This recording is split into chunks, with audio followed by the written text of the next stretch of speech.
to the Athletic Fantasy Baseball Podcast, brought to you by Topps.com and Topps Project 70. Topps is celebrating the 70th anniversary of its very first baseball card design with a new program that pushes boundaries while paying homage to their heritage. Project 70 has brought together creators of all kinds for this extraordinary set. Graphic designers, tattoo and graffiti artists, animators, illustrators, painters, and even a jeweler make up the artist roster, which includes names like Snoop Dogg, Action Bronson, Ben Baller, Jeff Staple, Tyson Beck, Alex Pardee, and more.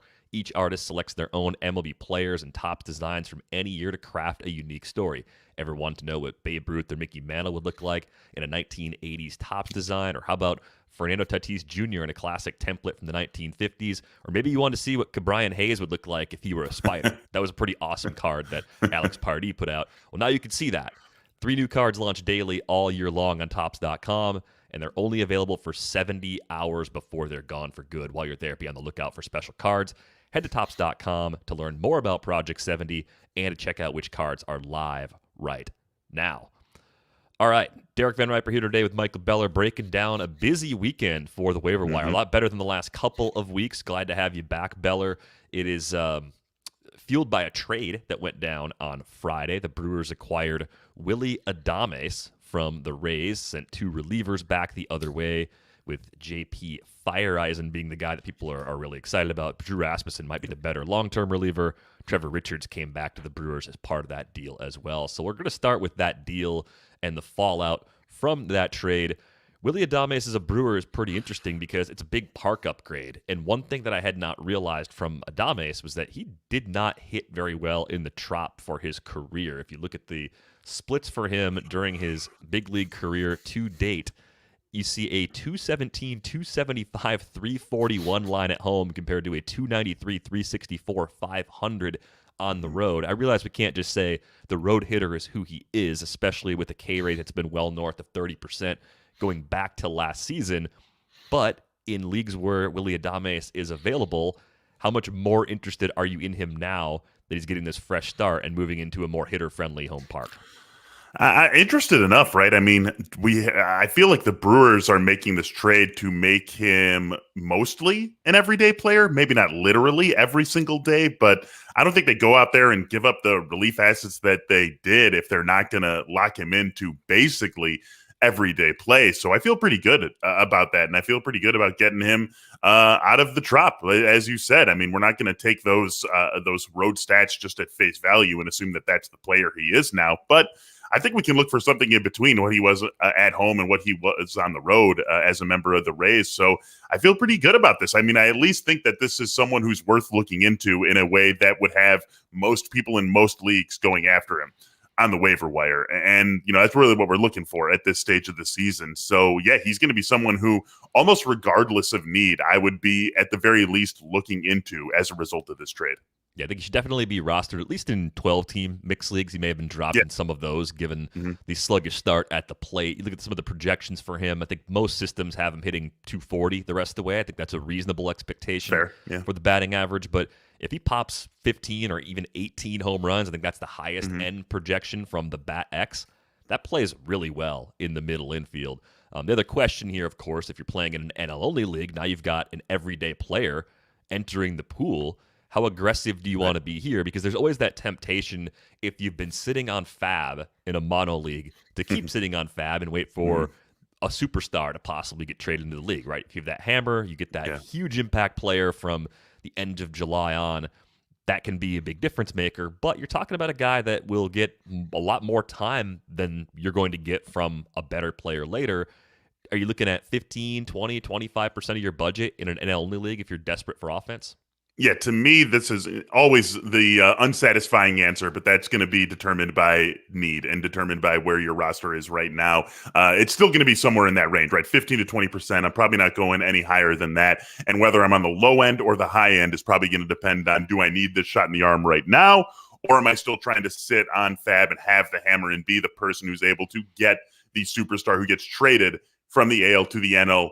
No questions asked. It's going to depend on where I'm sitting in the standings, things like that. But I do think that 15 to 20 is a fair range. And then standings, if I need a shortstop, if I need a middle infielder, determines whether I'm more on the 15 side or more on the 20 side. Yeah, quite a bit bigger bid in that format compared to mixed leagues. Like, even though he's mixed league viable down to 12 teamers at least, I think 5% is probably closer to my target range in those leagues where Adames is available. I think as this Brewers lineup potentially gets right, he likely settles in around that 6th spot in the batting order. So not a middle third guy, not a guy who's going to lead off, but a guy who will play a ton and should reap the benefits from a more hitter-friendly environment. All the speculation when the move happened was that we were going to see Wander Franco. There were a few very sharp prospect-focused people who were saying it's probably going to be Taylor Walls, and we found out about 20 minutes later, yes, it is in fact Taylor Walls getting the first opportunity.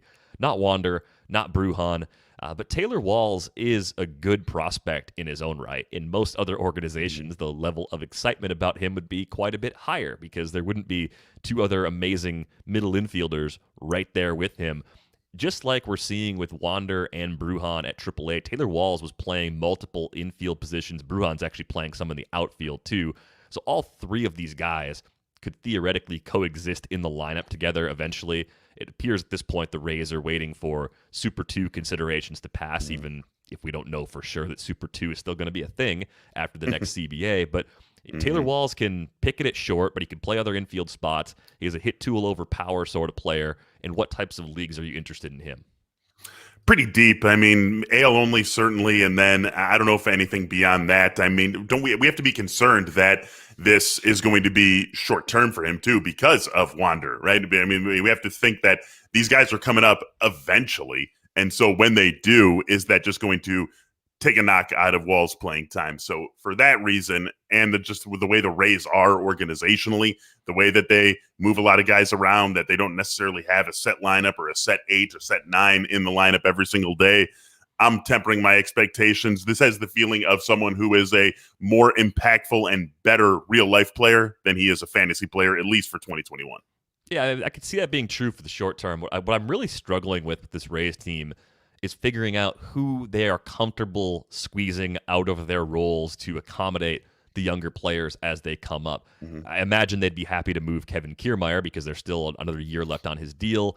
There are a few teams desperately looking for center field help, so maybe if they're willing to eat some money, they clear up center field. That opens up a spot that doesn't force them to take one of the current infielders out of the mix because they could play a guy like Brujan in center field instead of forcing him into the infield. The other moving part here, I guess, could be Brandon Lau. I mean, you could theoretically play him somewhere else if you wanted to, but someone has to sit eventually. And they get the DH spot right now. Between first base and DH, you basically have Yandy Diaz and G-Man Choi. Now that Choi's healthy, we could talk about him now since we're on the Rays.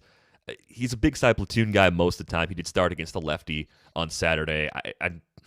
I think he's pretty consistently a 15-team league sort of player. If you're in a league with daily moves, he's on and off the roster. Right. But I don't really see another level there, and I wonder if they're going to reach a point where they clearly make him a bench guy or if they just move on from him. We've seen the Rays do this before with productive players. Eventually, they just DFA them if they can't find a trade suitor, and they bring on the next great player that they have. And he seems like a guy who's kind of stuck in the middle. He's going to have to hit to keep his role hitting so far. So good news early on here in 2021. But there's just so many ways they can configure their defensive alignment that I don't want to completely write off the possibility of Walls holding something close to an everyday role if he hits enough to justify it.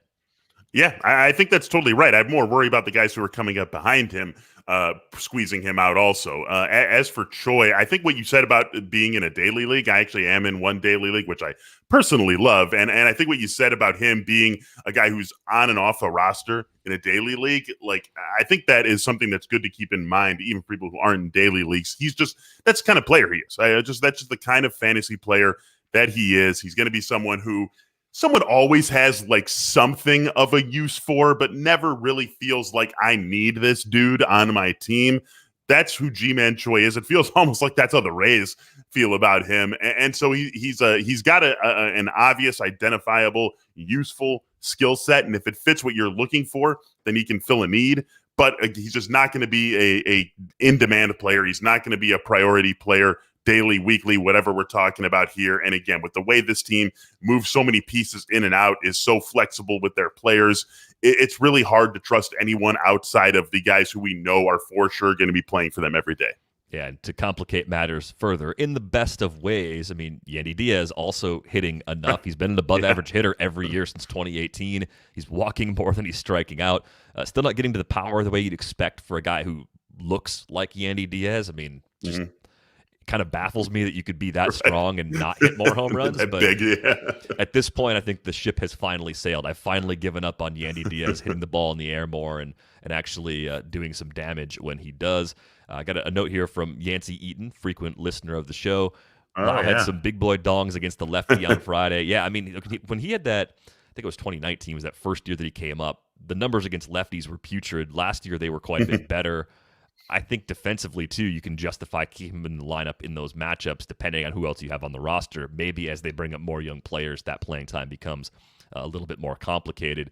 But yeah, Yant's also a Rays fan, by the way, for those who don't know. Doesn't help us in fantasy. It is like the most empty, above-average bat that you could possibly imagine. So frustrating player when he's blocking, potential stars, guys that we really do want to see in fantasy. As far as walls goes, I mean, we're talking 2 to 3% in mixed leagues, but probably 15-team leagues is really what you're looking at right now. I think he's more of a wait-and-see guy in a 12. The more interesting middle infielder, a guy that you could probably comp more to Willy Adames, is Brendan Rodgers. I am always the idiot when it comes to Brendan Rodgers. I still think he's going to hit. Yes, you are. I think he's going to be good. I think he's going to be hurt a lot because he's been hurt a lot, but tell me why I'm wrong about the talent. Why can't he be a good hitter? You're not. Especially, he's going to get buoyed by the park. The team's garbage. I mean, they can obviously screw it up and play guys like Josh Fuentes instead and squeeze Rodgers' playing time because they're throwing Ryan McMahon at second base with Fuentes at third. There's 100 ways the Rockies can screw it up. I get that. We've talked about that forever. Are you in on Rodgers as a guy that finally has a clear path to playing time now that he's back from the IL?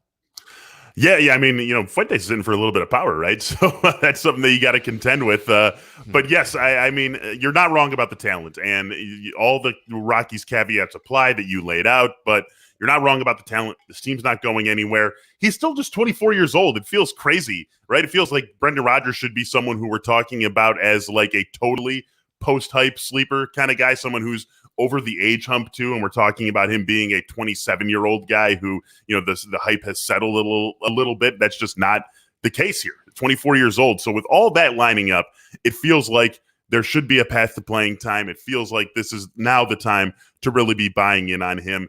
And like, what are the Rockies doing if they're not giving him consistent playing time? Because we know the talent's there. If we know the talent's there, they know the talent's there. And so you got to see what you have in him. I mean, they really have to see what sort of player he can be with an everyday job. It's crazy that you look back over his entire career, and the most he's played at the major league level is 81 plate appearances in 2019. I mean, that just feels, for as much talk as we've put into Brendan Rodgers, it's nuts to think that that's the case. So they have to play. They have to play him every day. They have to see what they have in him. This is the time to do it.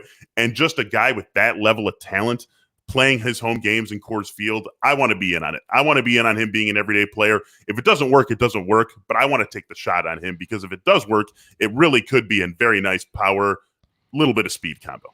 Yeah, you look back at his minor league track record, the second go-round at AA. The first go-round was only 38 games at the end of 2017. Got that WRC plus up to 129, was showing power, was showing speed, has kept the K rate under 20% in the upper levels of the minor leagues as well. So as he faced those more advanced pitchers, they weren't really finding a lot of holes in his approach. Yep. I compare that to someone like Keston Hiura, who did see the K rate tick up at that last stop, and that's foreshadowed some of the issues we've seen from him so far. I think that bodes really well. When you can put the ball in play in Colorado, good things are going to happen. It brings me to a question. If Rodgers and Willy Adames are both out there in your league, and again, we're probably looking at like a 12-teamer as the most shallow league to consider a player like Rodgers for now, who do you actually prefer at this point?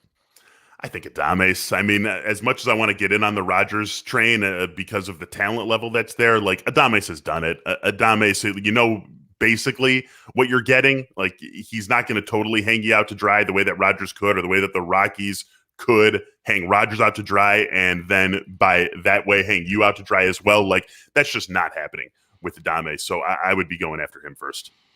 Yeah, because the playing time's probably a little safer, I could see that, Mhm. but I think Rodgers is a really nice contingency bid and probably a guy that I'm at least in a 12-team league thinking about a 3% bid on, probably going closer to 5+ in the 15-teamers where he happens to be out there. But again, I'm always the sucker. I'm always the one who's there when Brendan Rodgers goes on In the on IL. Rodgers all day, every day. And actually, in most of the leagues, if you're playing against me, I've already got him stashed because I'm really that stupid. Like, I hope I've conveyed that clearly to everyone. Let's talk about Danny Santana for a moment. He's among the other hitters that are kind of bouncing around out there. Already has made a start in center field. I kind of thought those days were over once he left Texas, but yet another versatile defender in the mix in Boston. Seems like it's really difficult to get a total read on his playing time. So how much do you expect Danny Santana to play, given the other moving parts on the Red Sox depth chart? A couple times a week, and that's why I'm not necessarily going crazy for him.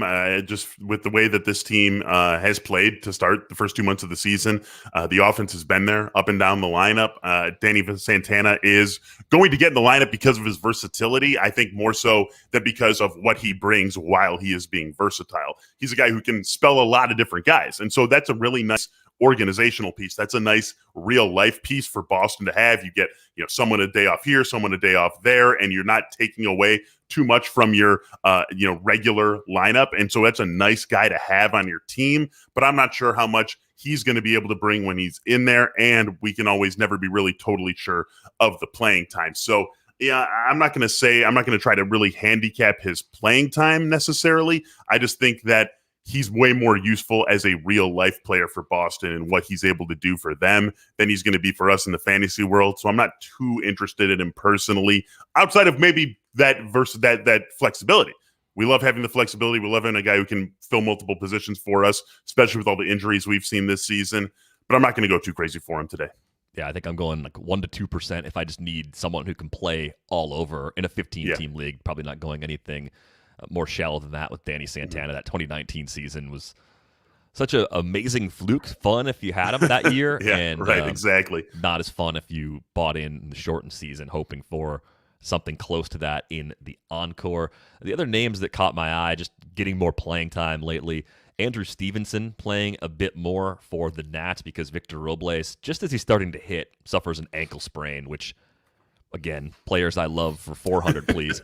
I don't see much there with Stevenson outside of NL-only leagues. I know the upper-level numbers were kind of interesting. Cameron Maben, now a Met, he's getting opportunities to play.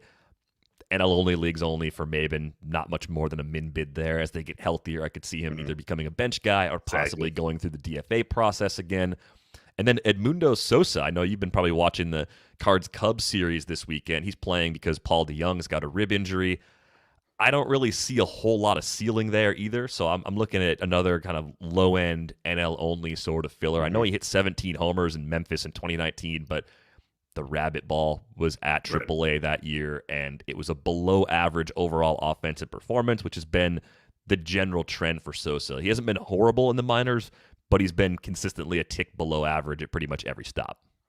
Yeah, you nailed pretty much everything. All three of those guys are need fillers, short-term need fillers. I mean, it's basically what they are for their teams right now. For their real-life teams, that's what they are in the fantasy world. If you need an outfielder for this week, I could see going after Stevenson or Maben. If you need a middle infielder for the short term, I could see going after Sosa. But you're not going crazy for them, and you're not expecting them to fill a need long-term. That's just not who they are in real life. It's not who they're going to be in fantasy. Yeah, I'm right there with you. Just glue guys, really, at this point. Exactly. Well, look, no one's perfect. Even the best baseball players strike out with the bases loaded. The best golfers sometimes three-putt with the tournament on the line. So if you feel like you come up short in the bedroom sometimes, it's perfectly okay. And if it's bothering you, there are options. Go to GetRoman.com/FBPod now. With Roman, you can get a free online evaluation and ongoing care for ED, all from the comfort and privacy of your home. A U.S. licensed healthcare professional will work with you to find the best treatment plan. If medication is appropriate, it ships to you free with 2-day shipping. The whole process is straightforward and discreet, and getting started is simple. Just go to GetRoman.com/FBPod and complete an online visit. Take care of your ED without leaving home. Complete an online visit today to connect with a doctor and take care of it. Go to GetRoman.com/FBPod now to get $15 off your first month. Look, there's a straightforward way to take care of your ED. GetRoman.com/FBPod. Get started now to save $15 on your first month of treatment. The Manscaped engineering team has confirmed that they have successfully created the Lawnmower 4.0 trimmer, which is now available for purchase in the U.S. and Canada. Join over 2 million men worldwide who trust Manscaped with this exclusive offer for you. 20% off and free worldwide shipping with the code FBIN15 at manscaped.com.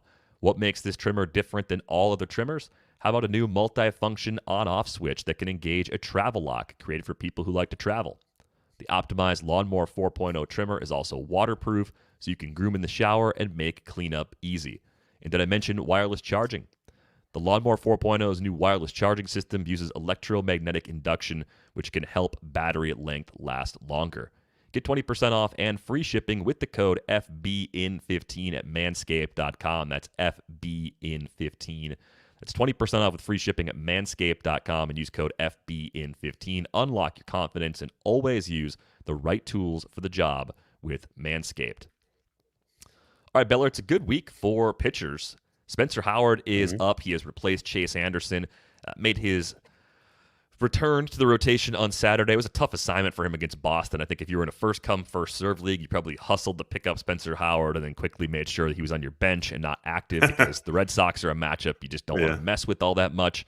And he was crushing it at AAA. Only 3 innings in his start on Saturday, 5 Ks, 4 walks, through 68 pitches, though. And he gets the Marlins on the road this week for his next opportunities. I think even if you're skeptical of Spencer Howard's workload from start to start, that's at least a streamable spot. But I think there is some long-term appeal here as well. I think there is too, and not to just totally blow up this wonderful rundown that you put together for us, but I think you have to think about him and Alek Manoah together because you're probably not getting both of them. I mean, would you agree with that? You're probably not going to be able to go out and get both of them if you're going through Fab today. You're going to have to prioritize one or the other. There's going to be spots where you can, but if we're being realistic about it, I just don't see most people being able or maybe even wanting to spend the Fab resources necessary to get both of these guys. So I think you do have to think about, would I rather have Manoah? Would I rather have Howard? I think I would rather have Manoah personally, just with what he's been doing so far through the season at AAA. But hey, like you said, Howard crushing AAA as well. I think both these guys are really great guys to have on your teams and that you should be going after in a strong way.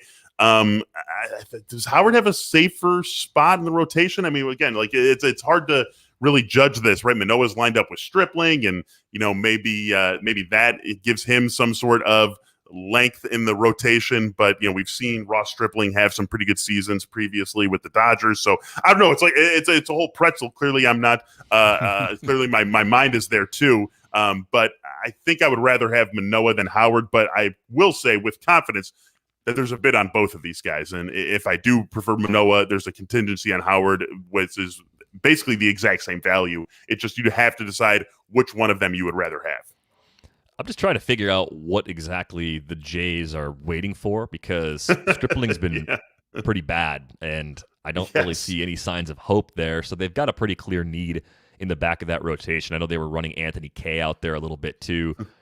It sure seems like the writing is just kind of on the wall that Manoah is coming up soon. They have not announced this, so we're kind of left to guess.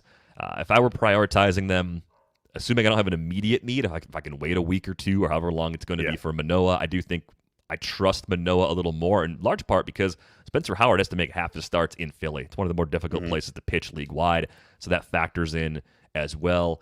So I think if we're talking about Manoah, can you bid more than 5 to 7% in a typical mixed league, though? I don't know if you can go all in on him, not knowing if he's coming up right away. I could see myself pushing to 10%. Let me give you an example. In Top Wars, I've got Jacob deGrom, but obviously coming back. I've got Mike Soroka, who I expected to have on my team at this stage of the season. That hasn't happened. I've got Jose Urquidy on the IL right now, but it doesn't sound like that's going to be too long of a situation. But just given where that rotation sits, I could see going to like 10% on him, just because I not only need just an arm, but a ceiling arm. And that's why I would maybe go to 10% on a guy like Manoah, because the ceiling is there for him, certainly with what we've seen so far this AAA season. It might not work out, but those are the shots we have to take. Like, you're not like, how do you get a ceiling arm? You either get a big time prospect comes up, or you make a big trade where you're sacrificing significant assets. So I would rather take that 10, even 12% bid on a guy like Manoah and hope that it works out, rather than having to sacrifice significant assets from my team already to go out and get that ceiling arm. I guess the other thing you have to think about, if you make the bid today and we don't have a confirmation yet that he's coming up, it's probably going to cost you less now than it will next week if he gets the call in the next few days, right? And people see him first, too. There's a chance for him to start, I think, as soon as...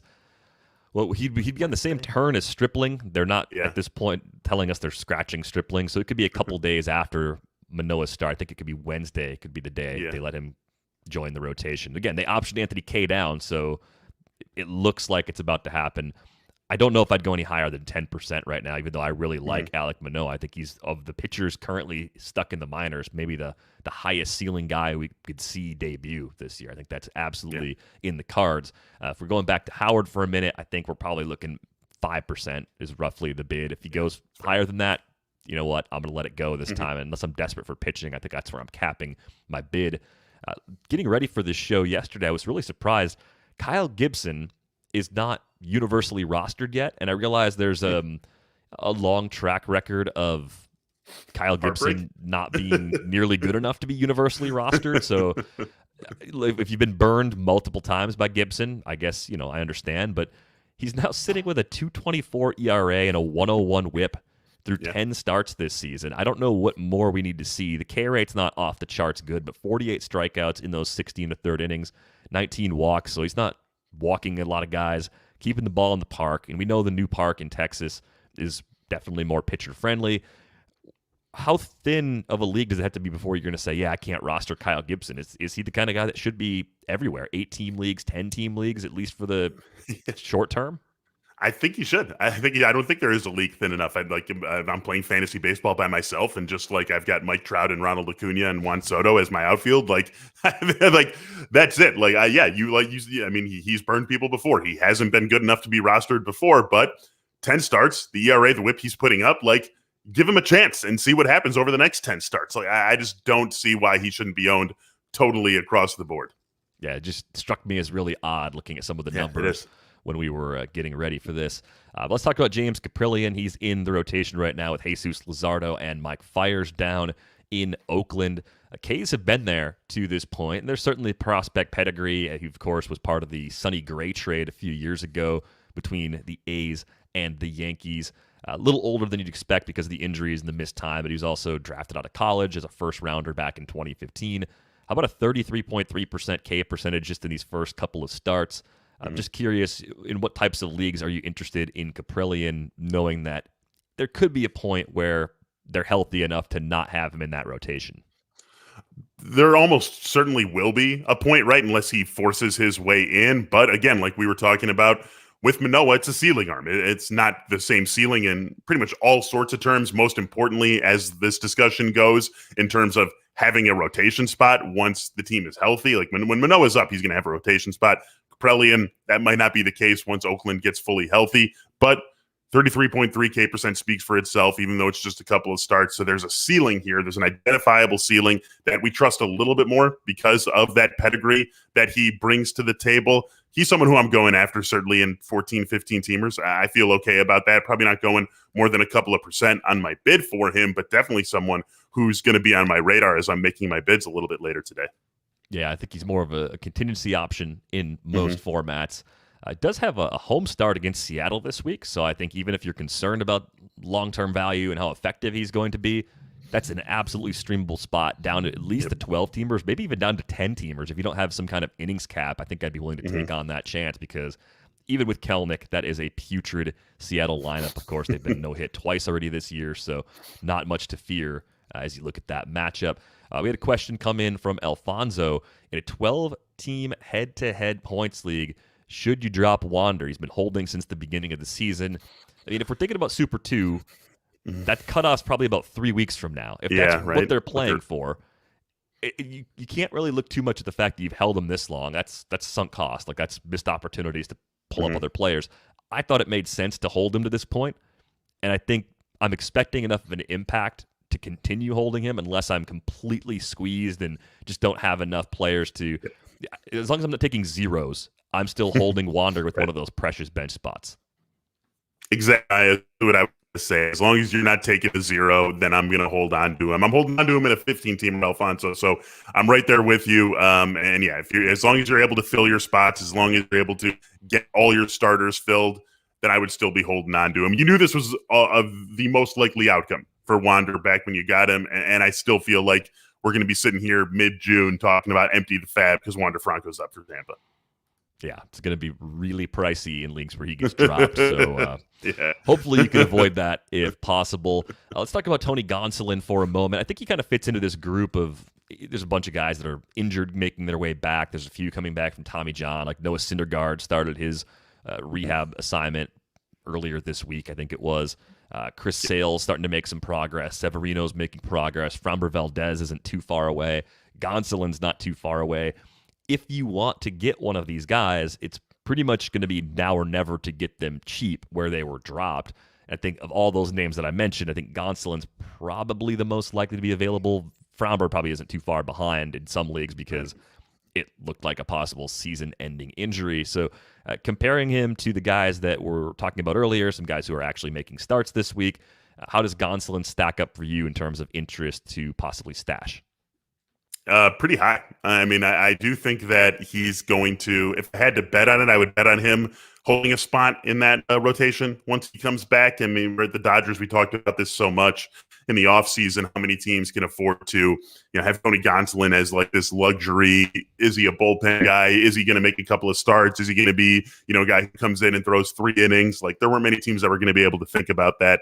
The Dodgers were, but it takes you back to the fact that in an ideal world, Tony Gonsolin's a starter. So now that they are in this position with Dustin May out and with David Price and others like stringing things together, I do think that we could see Tony Gonsolin just slot right into the rotation. And if that ends up being the case, then he becomes a very attractive guy. So this is mostly a bet on Gonsolin being someone who holds down a spot in the rotation. And like looking back at the guys we talked about, I mean, again, I keep we keep going back to Howard and Manoah. Like I would rather have Gonsolin if he's going to be a rotation guy. I'd rather have him than those guys. We've just seen enough from him at the major league level, whereas we haven't from the youngsters that I just prefer him. And so it really comes down to, do you think or don't you think he's going to have a spot in the rotation? If you do think he's going to have a spot in the rotation, I think he's the top pitcher to go after this weekend. Yeah, and last weekend, there's a team I co-manage in the 12-team RotoWire Online Championship, one of the NFBC leagues. Gonsolin was out there, and my co-manager said, we got to get Gonsolin. We got to get him right now. And I was like, all right. I mean, I think you can probably throw like a pretty close to min bid in on him. He goes, I think we got to go more. And he came up with about a 7% bid. The runner-up bid was in the 5% range. So it's going to take something along those lines. If you're in a league where people are paying attention and he's out there, look out. This is a good reminder, too. If you're sorting by stats, guys who haven't pitched this year because of injuries, they're obviously buried. So you do have to actually search for them if you don't have it sorted by the percentage rostered, which would also highlight players that should be rostered that are not currently rostered. One other thing to pass along, Miles Mikolas was going to be a topic on today's show. Unfortunately, he left his start with an injury, another arm issue, and play was warming up before the 5th inning, which is really too bad because he was pitched really well in his last rehab start at AAA, but he could be facing a pretty lengthy absence. So unfortunately, Miles Mikolas not somebody that we're going to be bidding on this weekend. Let's get to a few 2-start pitchers. Much like the Kyle Gibson conversation a few minutes ago, what are people waiting for with Spencer Turnbull exactly? I mean, another no-hitter. Yeah, another no. I mean, I know those aren't a big deal anymore, but he's pitching well, and he was pitching well even before the no-hitter. So if you happen to be in one of those 8 or 10 team leagues where Turnbull's still out there, I actually think he's pretty rosterable in just about every format. Very similar to Gibson, probably a guy that I like a little more than Gibson because I expect more strikeouts from Turnbull. Both guys could end up on better teams at some point this summer, too. You could see them easily being trade targets for contenders. What about Tarik Skubal, though? He's more widely available because he's been struggling, to put it mildly, to this point. But he just got his first win of the season. on the road in Seattle. Again, a case to stream against the Mariners. If you look at the last 3 starts, though, from Tarik Skubal, he's gone at least 5 innings every time out, total of 8 earned runs allowed, and 22 Ks against 5 walks. The big issue for him, he is not avoiding barrels at all. By far leads the league in barrel rate among pitchers. Like, it's not even close. So there's a legitimate home run problem that doesn't appear to be going away anytime soon. Would you dare pick him up for 2 home starts with Cleveland and the Yankees coming up this week? Yankees one scares me, right? I mean, Cleveland, not the most scary offense, and maybe they're going to be playing without Franmil. I haven't heard anything updated from why he left the game yesterday, so we'll see if he's out there today, but that's just something to keep in mind. If they're without Franmil, it's an even more attractive start. But that Yankees one scares me, and just with the way Skubal's pitched to this point of the season, just getting knocked around, who cares about him getting a win against Seattle? Like, I don't think I can go this unless I'm desperate for the 2 starts. And we've got a few other guys here that we're going to talk about who I would go for first. There's a slight reek of desperation with a few of the names that we're going to get to here in the next few minutes. But I am also going to be careful with Skubal. I think the scenario in which I would consider streaming him, if I'm already near the bottom in ratios, and I'm really trying to do is get lucky at this point. Like, I realize my pitching's totally screwed. I think there's a case to go ahead and pick him up for this 2-start week, see if you can sort of pick up on the momentum that he's had these last couple starts, because there could be some long-term appeal. And I think the Skubal interest for me is mostly in leagues where I'm playing for the future. So if it's a keeper or dynasty league and I'm not going to win this year, I do think he's one of those guys, because he's in the big leagues right now, because the track record in the minor leagues is great, the ability to miss bats is already being proven at the highest level. There's enough there to buy into him in the long run. I just think it's going to be hard to win with him in 2021 if he doesn't correct that massive home run problem in the immediate future. Frequent streamer option Jake Arrieta gets 2 this week. Anytime we see Jake Arrieta versus the Pirates, he shows up. He's on our show. Second one comes at home against the Reds, being that the Reds are so banged up and that it's a start at Wrigley. That start doesn't scare me all that much. I mean, you look at Cincinnati's offense for the season, they are a little bit above a league average team, a 105 WRC plus, certainly have the ability to do some damage with the long ball, but I think this is a good enough combination of matchups where I can throw a small bid, 1% to 2% on Arrieta, and be happy enough to use him this week if I'm looking for starts. Yeah, I think you nailed it. It's the Pittsburgh start. And like I've talked about this before. I have this weird mental hurdle where I really like the good matchup being the first one, because then you've already banked it, and it's like, if he gets 4 runs in 6 innings against the Reds, whatever. Like, I already got the good Pittsburgh start, so I like that it's coming first. But whether it was coming first or second, you get that Pittsburgh start. Arrieta has had, like, it seems like every time the Cubs and the Pirates play, Arrieta's somewhere in that series. He's had a couple of good starts against the Pirates. I don't see that ending this week. So even if the Reds, as banged up as they are still a tough matchup, I'll definitely take that Pittsburgh start. Arrieta's probably, of the names we've got available, if he's available in my league, probably the first guy I'm going after if my mind is just on, I need 2 starts this week. Yeah, and to be clear, I don't think Jake Arrieta is really good at this point. I think it's reflected in the numbers. It's reflected in the projections. He's not missing many bats. He's walking too many guys. He's got a home run issue. This is not an endorsement of Jake Arrieta as a good pitcher. This is merely an acknowledgement that this schedule is good enough in deeper mixed leagues to actually use him this week, which brings us to Austin Gomber. He's back. It went so well for me last time that I picked him up for a 2-start week. I figured, why not do it again? He gets 2 on the road. He gets a very, very banged-up Mets team, and then he gets the aforementioned Pirates. And Gomber, other than that meltdown, he's actually gone 5 innings in 6 of his last 7 starts. So you're getting depth. You're getting shots at a win. I know that Rockies' offense is absolute garbage, so these could be some pretty low-scoring games where you're dependent on the Rockies finding a way to scratch out runs and then the Colorado bullpen actually protecting leads. But if you're thinking about Arrieta, you should be thinking about Gomber, because skills-wise, I think you can make an argument that Gomber is actually quite a bit better. I mean, this is just a great couple of starts, couple of matchups that he's got. As you said, if you're thinking about Arrieta, definitely be thinking about Gomber. I mean, with all those injuries the Mets have, this is just not an offense that you should be really scared by. I mean, just too many injuries, too many guys who are going to be out. I mean, how many regulars? We talked about this with Tim Britton in our show on Thursday. Like, not just talking about regular starters, talking about guys who the Mets expect to be at the heart of their offense, who aren't going to be available for them. So you look at that, and then Pittsburgh coming after it. I mean, this is a pure matchup play, but who cares? Like, go and get those matchups. I definitely think Gomber is someone to go after if you're looking for a couple of starts this week in a big, big way. Yeah, and because he roasted everybody the last time there was a two-step, I think it's going to be a reasonably cheap bid. I would actually prioritize him ahead of Arrieta, maybe 2 to 3% at most if you're looking for starts, but 1 to 2% should get it done. So again, Gomber over Arrieta. I cannot make that clear enough. And yeah, I'm probably wrong and stupid again in this instance as well. I'll readily admit it. It looks like Kyle Freeland is actually going to get the same matchups. Any interest in Freeland taking a crack at the Mets and the Pirates? Yeah, I mean, I guess so. But again, like, I'm going after Gomber first. I'm going after Arrieta first.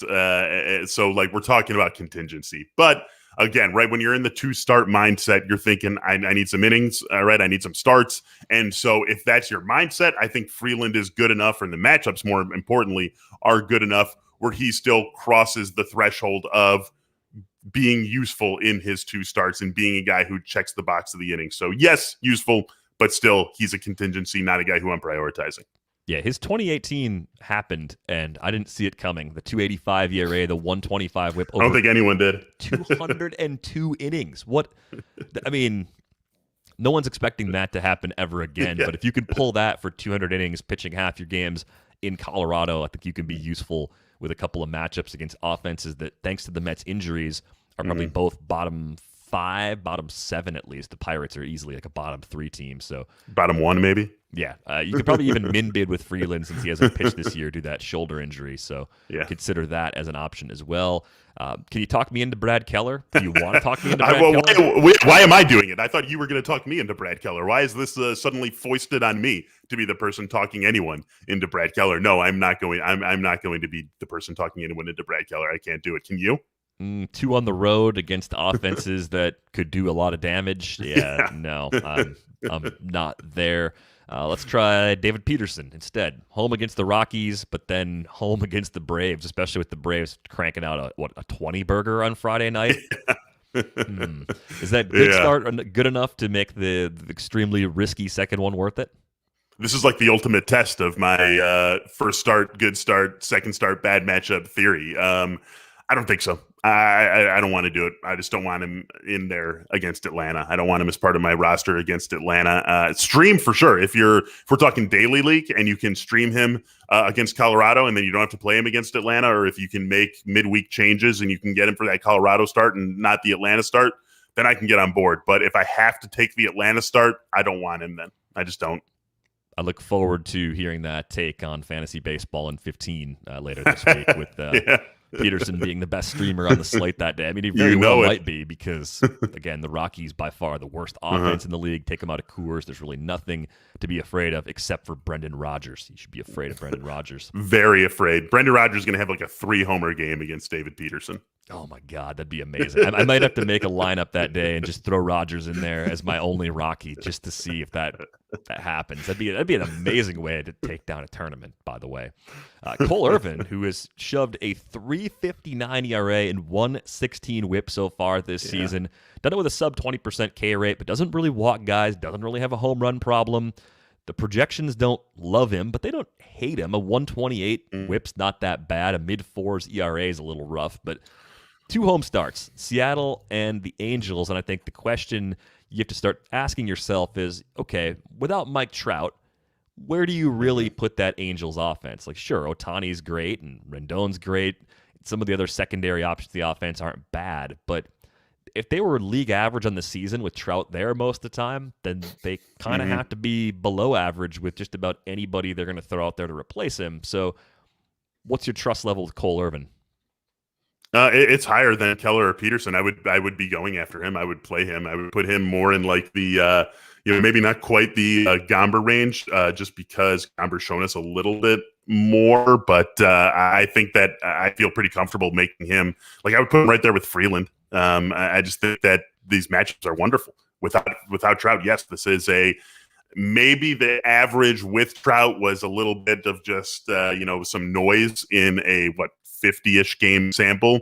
It's an average off. Without Trout, that's an average at best offense. As great as Ohtani and Rendon, that's average at best. We know what Seattle is. Two very good matchups. I think Irvin should be someone who we're talking about in the somewhere in that Gomber Freeland range. He's maybe not quite Gomber, a little bit better than Freeland. He's somewhere on that spectrum. I mean, I think he's better than Arrieta for sure. So I do think Gomber versus Irvin is probably the toss-up, and I'm tempted to actually go Irvin where available. He's been better, so he's less available naturally. But part of the reason is being at home in Oakland. It's a great place to pitch. That also really kind of softens the blow. Getting both those starts at home, I think, makes this particular combination of matchups very, very appealing. One more name to get to here among the possible two-start pitchers this week.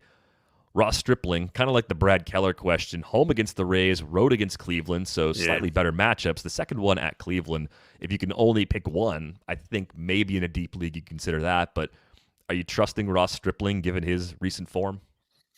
I'm not, and you have to be concerned that the rotation spot's not going to be there for him, right? I mean, we're probably not going to get word on that today, but would anyone be surprised if we woke up on Monday and the Blue Jays are calling up Alek Manoah if they're day of this start, they're calling up Alek Manoah to take Ross Stripling's rotation spot?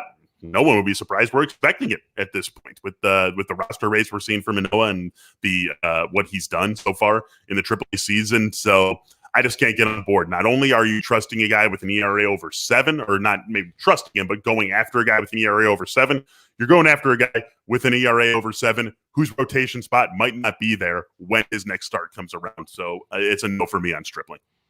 Get some one more question here. Pretty gross ratios from the player that's being asked about. This question comes from Eric. Alex Cobb looked good in his last start, had control of that splitter eventually. That's the key word, though. It's like it comes and goes for him. The strikeout rate has been really good. Is there any hope for Alex Cobb? And we're talking about a guy that has a 4.78 ERA and a 1.52 WHIP so far, but 35 Ks in 26 and a third innings. What do you think about Cobb at this point? I would take a shot. I actually do have him. I've just been stashing him on my Top Wars DL because we have unlimited DL or IL spots, so it doesn't really cost you anything. But that's not the only reason I'm holding on to him. I'm holding on to him because of the K rate, as you said, Eric. And so, I think that there's enough here to at least give him a couple of spins through the rotation. And maybe it goes, maybe it doesn't, but I'm going to at least give him a couple of opportunities before I totally let him go. All right. Thanks a lot for that question, Eric. And feel free to send questions in. We'll try to get to those before we wrap things up here at the end of the hour. Sign up today with BetMGM, the exclusive betting partner of The Athletic, and get a $1,000 risk-free first bet, plus get a free 3-month subscription to The Athletic. Just sign up at betmgm.com/TAMLB to take advantage of this special offer from the king of sportsbooks. That's betmgm.com/TAMLB. It's the new customer offer paid in bonus dollars. Visit betmgm.com for terms and conditions. Must be 21 years of age or older to wager. Colorado, Indiana, Iowa, Michigan, New Jersey, Nevada, Pennsylvania, Tennessee, Virginia, or West Virginia only. Excludes Michigan disassociated persons. Please gamble responsibly. Gambling problem? Call 1-800-522-4700 in Colorado, Nevada, and Virginia. 1-800-270-7117 for confidential help in Michigan. 1-800-GAMBLER in New Jersey, Pennsylvania, and West Virginia. And 1-800-BETS-OFF in Iowa. In Tennessee, call or text the red line at 800-889-9789. If you or someone you know has a gambling problem and wants help, call 1-800-9-WITH-IT in Indiana. Promotional offer not available in Nevada. All right, Beller, we move on to relievers as we wrap things up on this week's episode of the Athletic Fantasy Baseball Podcast, Waiver Edition. The interesting thing for me is that we've talked about a few guys, Hansel Robles and Tyler Rodgers, who are still bouncing around on the wire in a decent number of leagues. So the guys we're going to talk about today, it's sort of are these guys better than those options since they're still holdovers on the wire from last week? Let's begin with Michael Fulmer, whose transformation to the bullpen appears to be complete. And I would say, much like I mentioned in passing with Spencer Turnbull and Kyle Gibson, Michael Fulmer is probably the kind of guy who's going to end up on the trade block this summer, and he's probably going to end up in a better sure. bullpen, so he's probably not going to be getting saves beyond the trade deadline if that happens, but I think you could worry about that later. I mean, the skills look really good. He's got a 30-8 strikeout to walk ratio, ERA in the low threes, the whip looks good, the velo is solid. I think Fulmer is actually a really nice player to go after if you're looking for that second or third source of saves right now. Totally agree with you. Totally agree. I think you hit every point that's important on Michael Fulmer. The most important one that I'll drive home, don't worry about the trade deadline. If he gets traded to a better bullpen and he's not closing anymore, you'll deal with that in July. Don't worry about it right now. I think he's getting saves, and that the skill set should keep him in line to be getting those saves for Detroit. And you've got another question written down in here, ready to drop Gregory Soto where previously rostered? Yes, I am ready to drop Gregory Soto where previously rostered. This feels like it's Fulmer in the ninth, Fulmer getting the saves for Detroit. And so I think you can let Soto go after Fulmer wherever he's out there. Yeah, probably like 9 weeks from now, we'll talk about Soto as someone you have to pick up because Fulmer got traded. Because he'll be the holdover guy. Like he'll be worth adding again later, but not getting enough opportunities right now to be rostered in most mixed leagues. Blake Treinen is also part of the conversation this week because I think it's becoming increasingly clear he is the guy behind Kenley Jansen. Jansen's pitching well enough, and I think the issue with the Dodgers is they win a lot or will win a lot, and Jansen will be used a lot, but he'll need some days off, and when they give him a day off, it's Treinen who they turn to close out games. We saw that happen on Friday night, and I'm pretty sure the setup that day was Jansen had pitched on 3 of the previous 4 days, so they weren't going to go 4 out of 5 with him. They're not going to go 3 in a row with him. There's no reason for them to do that. So in leagues where Treinen's available, do you have him a notch behind Fulmer just because he's capped unless something goes wrong with Jansen? Yeah, I mean, you can't go after him over Fulmer. He's just not going to get the save opportunities that Fulmer is. But the strikeouts are back, right? Near 10.5 Ks per 9 innings for Treinen so far this season. So the strikeouts are back for him. We didn't really see that in the shortened season last year. We didn't see it in a huge way, even going back to 2019, but this looks maybe more like 2018 Treinen, more like the 2018 version of him than we've seen since that 2018 season. So I feel comfortable with him in leagues where a guy like that plays, where a next guy up and a guy who can give you strikeouts and solid ratios even when he's not saving games. If a guy like that plays in your league, Blake Treinen should be someone who's on your radar later today. A really nice ninth pitcher in those deeper mixed leagues because, he can vulture some wins even when he's just working in front of Kenley Jansen. Daniel Hudson could end up back in the mix for saves because Brad Hand, if you don't have Brad Hand on your teams, you might not realize he is not pitching well right now. I mean, he has been in a funk really for most of May to this point. Hudson, to me, is just so mediocre. Like I'm not excited to pick him up, but if I'm desperate for saves, this is one of the few places where I think, for now at least, we have a pretty clear idea of who the next option up really is. Great guy to go after as a week ahead guy because everything that's going on with Brad Hand really has to have you concerned. And the note you have allowing 5 runs in 5 of his last 6 appearances, like that's the sort of thing that gets you in trouble as a closer, even when you are getting the save. Like this dude is not fooling anyone right now. He's just getting into trouble. He's creating games out of things that should just be easy wins for Washington.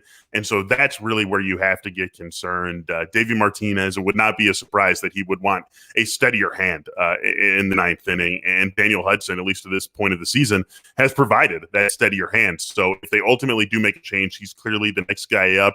And we know how this works. You get him now, he's relatively cheap, min bid perhaps. You wait till he's the closer, he's going to cost you like 40% of your remaining fab. So if you do have that roster spot to play with, if you've got someone who you can, a spot that you can use on a week ahead guy, Daniel Hudson definitely checks all the boxes you're looking for. And we're probably looking at more like a 5% bid on someone like Fulmer, 1 to 2% bids on guys like Treinen and Hudson. No need to go completely overboard with them. Thinking about Robles, who I mentioned earlier, and Tyler Rodgers in San Francisco. I think Fulmer's the only one who's clearly better than those guys. I think they're all kind of similar otherwise. Like there's a clear difference to me with Fulmer compared to the rest of this group. One more, maybe a min-bid sort of candidate. I don't really know how this is going to play out, but the Orioles are suggesting that Cesar Valdez is going to move out of the 9th inning because they don't have enough quality right-handed options to get to the 9th inning. So they could go with a lefty and Paul Fry instead. Like this just seems like a total mess, and I'm not sure I'm really buying Who doesn't into have this. quality right-handed options in their bullpen in 2021, right? Like, couldn't you go outside your door and probably find, like, yeah, you can be a righty in a bullpen and do, like, how's that possible? Only the Orioles. No Orioles magic when it comes to right-handed relievers, I guess. Just find someone jogging through your neighborhood and like, you look kind of athletic. Why don't you go to Drive Line and come back next year and see if you can throw some gas? Like, it's not quite that easy, but yeah, it's a strange thing to have. Hunter Harvey's been hurt, and I wonder if he actually ends up being the guy eventually when healthy. But he's like the Brendan Rodgers of pitchers, unfortunately, where it's like, I think he might be good, but he might even be more broken than Rodgers. So relying on him, stashing him is really tough. So if you're going to bid on Paul Fry, it is a min bid, and hopefully you are just so desperate for saves that he's a contingency bid behind some of these other names, because frankly, I'm just not seeing a path for him to be that good at this point. So who else are you looking at? Is there anybody else you're thinking about picking up? You mentioned Tout Wars. Is there anybody on your radar this week?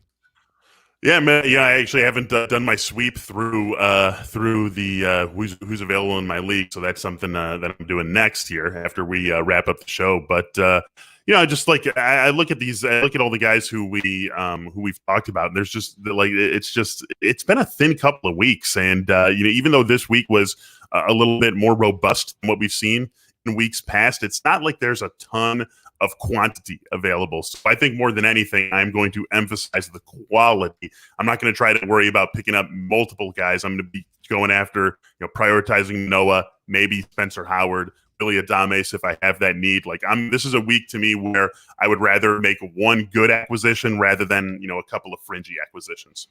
Yeah, and if you're looking for one more name, I didn't mention him with the group of hitters, Tyler Stevenson, only rostered in about 14% of CBS leagues. He's been playing first base with Joey Votto down. He's holding a prominent spot in the lineup for the Reds as well. So just kind of an interesting guy for two catcher leagues if he happens to be out there in your league. So that's one more for the road. If you're looking for some written waiver wire content, we have that over at The Athletic. And if you don't have a subscription already, you can start for just $1 a month at theathletic.com/fantasy baseball podcast. Scott Engel writes up the ads and drops piece every week. We also have the weekly planner piece from Al Melchior. I've got a prospect piece I write up every week, midweek. And we got updated rankings from Eno prior to the weekend on the pitching side as well. So lots of good stuff to check out there. Just $1 a month to start at theathletic.com/fantasy baseball podcast. On Twitter, he is at mbeller. I am at Derek VanRiper. That is going to wrap things up for this episode of the Athletic Fantasy Baseball Podcast. We are back with you on Tuesday with Under the Radar.